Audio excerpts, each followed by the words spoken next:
ito na nga yung Galaxy Squishy namin ni Avery. Tingnan nyo, ang cute ng slime na ginamit namin for today.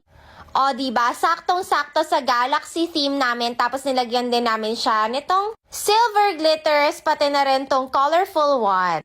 Tingnan nyo to si Avery at inaagaw pa sa akin. Gusto niya siya daw yung gagawa. So, ayan, medyo umaapaw siya kasi hindi pala namin na-lock ng mabuti yung squishy machine.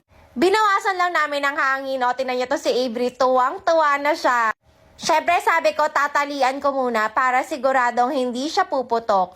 Ang gusto ko dito, may kasama na rin siyang ganitong lock. So, hindi mo na kailangan mahirapan magtali. Kung hindi ka marunong magtali ng balloon, magugustuhan mo to. O, diba? Sobrang cute nitong squishy na nagawa namin. Comment down below na kung meron kayong suggestions ng ibang themes na pwede namin gawin.